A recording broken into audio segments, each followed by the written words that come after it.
Hey there, and welcome to Up Next. In today's video, we'll be taking a look at the untold truths of the Incredible Hulk. The Incredible Hulk is one of the oldest, yet most recognizable Marvel characters in history. He was first introduced in the comics by the legendary Stan Lee and Jack Kirby when he appeared in Incredible Hulk #1. He's gone on to be much more than just a character in comics though, because he's had live-action motion pictures, TV shows, animated series, animated films, video games, toys, collectibles, and so many other things created around him. But let's cut the chit-chat and get into the video, shall we? Number 1. Banner Smash! The Hulk/Banner relationship that fans are used to is what we see in the MCU films. Banner tries to stay calm, but then he gets mad and turns into a green guy who's only capable of a few phrases, Hulk Smash being one of his most famous. However, within the comics, the relationship that we see between Banner and Hulk is much more dynamic. We've seen Grey Hulks, Red Hulks, Smart Hulks, Mobster Hulks, and Hulks whose transformations had nothing to do with anger. Near the end of Incredible Hulk number 425, longtime Hulk writer Peter David changed things up a little bit. After a few years of peace between the two personalities, the Hulk transformed physically into Banner but mentally stayed as the Hulk. Basically, while he was physically the Hulk, he has the intelligence of Bruce Banner, but then when he physically becomes Bruce Banner, he would have the mind of the Hulk. This meant that for the first time, the Hulk's weakness was anger. He was now struggling to stay calm in almost any situation, and he became pretty helpless. Number 2. Bob Banner? There are many differences between the Incredible Hulk comics and the 1970s live-action TV show. But one of the most obvious is the fact that Hulk's human half in the show was named David Banner rather than Bruce Banner like in the comics.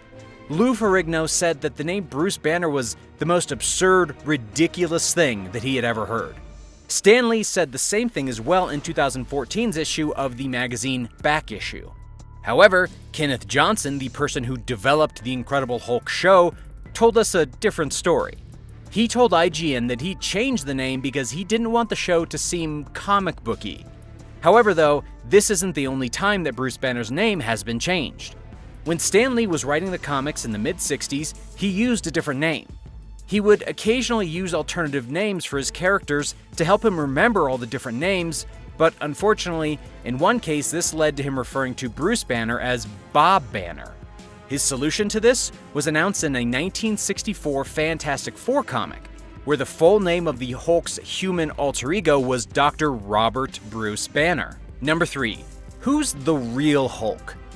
In 1960's Strange Tales number 75, we got the story I Made the Hulk Live, and it was about a giant robot that was named the Hulk. In Journey into Mystery number 62, we saw another Hulk named Xemnu the Living Hulk. Later on, we see Xemnu reworked, and he was named to Xemnu the Living Titan. However, there was a Defenders team that he clashed with, which included the more well-known Hulk, and he managed to spoil Xemnu's plans because his mind was too brutish, meaning he was impervious to mind control powers. But in 1961's Tale of Astonish number 21, we got the strangest Hulk of all. The Hulk of the silent screen was a giant sea monster in a movie. Basically, the story tricks you into thinking you're looking at an audience who is watching a movie called The Hulk. Then the sea monster steps out of the screen to the horror of the audience, and we learn that we are actually watching an audience that's watching a movie about people who are watching a movie where a sea monster steps out of the screen. Pretty confusing, isn't it? But then, it's revealed to us that we are watching an audience that's watching another audience who's watching another audience that's all scared about the monster jumping out of the screen.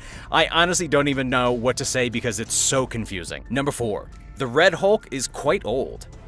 In 2008, Hulk was relaunched by Jeff Loeb and Ed McGuinness when they introduced the Red Hulk to us. This version of Hulk was intelligent and vicious, and seemed to be more powerful than the original.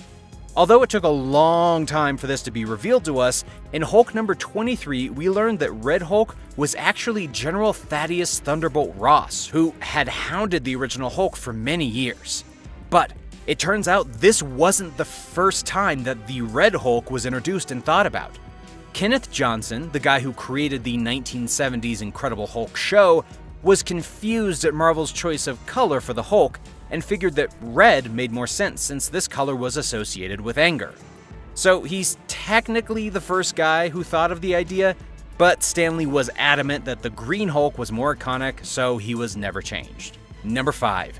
The many voices of the Hulk. Most people, when they think about the Hulk's voice, will lean towards Lou Ferrigno's rendition of the character because he is the most noted voice actor for him. He was the voice for the Hulk in the 90s Incredible Hulk cartoon, as well as in every Marvel Studios film featuring the Hulk before Thor Ragnarok. He didn't, however, voice the Hulk in the Incredible Hulk TV show. Instead, Ted Cassidy took on the voice for the Hulk. Cassidy also narrated the story of Bruce Banner at the beginning of each episode as well. After he sadly died in 1979, though, Charles Napier replaced the voice actor in The Incredible Hulk. Number 6. The Hulk isn't just strong. When thinking about the Hulk, you may think that his abilities are limited to just physical strength, but you'd be quite wrong. In the comics, we learn that the Hulk had some pretty strange abilities that were on the border of being psychic. He could see ghosts and spirits that were invisible to other people, for one example. And during one of his first encounters with Doctor Strange in Marvel Feature Number 1, Strange learned that the Hulk could somehow see and interact with his astral form. As well as this, the Hulk has always instinctively known how to return to the Gamma Bomb site where he was created. And years later, this was explained to be some kind of psychic energy summoned from the not-quite-dead Maestro, a future version of the Hulk who was defeated by being teleported back in time to the Gamma Bomb blast. Number 7. War Hulk. During Incredible Hulk number 456, following a fight between the Hulk and the X-Men, Apocalypse captured the Hulk and transformed him into one of his 4 horsemen, the Horsemen of War, meaning the Hulk was the first non-mutant character to be a Horseman of the Apocalypse. Initially, the Hulk resisted the villain, but visions of the ghost of Bruce Banner's dead father helped push him over the edge. Apocalypse's transformation included cyber-genetic implants from the Hulk's brain, a powerful sword, and a metal whip. The Hulk's added power allowed him to dispatch of Juggernaut and the Absorbing Man pretty easily. But towards the end of the Incredible Hulk number 457, Apocalypse's hold on the Hulk was tarnished after the Hulk injured his longtime friend Rick Jones. He realized what he had done and ripped Apocalypse's implant out of his head. Number 8. The Hulk versus the X-Men. The Hulk fought the original team of X-Men in 1970's Uncanny X-Men number 66, where he was a factor in the death of X-Man Mimic. But when the Hulk fought the team in the 3-issue series World War Hulk X-Men, he fought one of the largest gatherings of the X-Men imaginable, and took every single one of them down. While Professor X was a member of the Illuminati, he was presumed dead when the group decided to exile the Hulk from Earth, so he had no choice in the decision that was made. However, this didn't matter to the Hulk, because he traveled alone to Xavier's Westchester school to confront him and question what he would have done if he was given a choice in the matter. Apparently, the Hulk didn't like Professor X's answer, and the X-Men fought back because they didn't want their mentor to be taken prisoner. At first, we only saw the original team go against the Hulk, but then all active X-Men were facing him, including X-Factor and the Juggernaut. That's all for today, though. What'd you think of today's video? Let us know in the comments below. But with that being said, this is the end of the video, so I'll see you in the next one.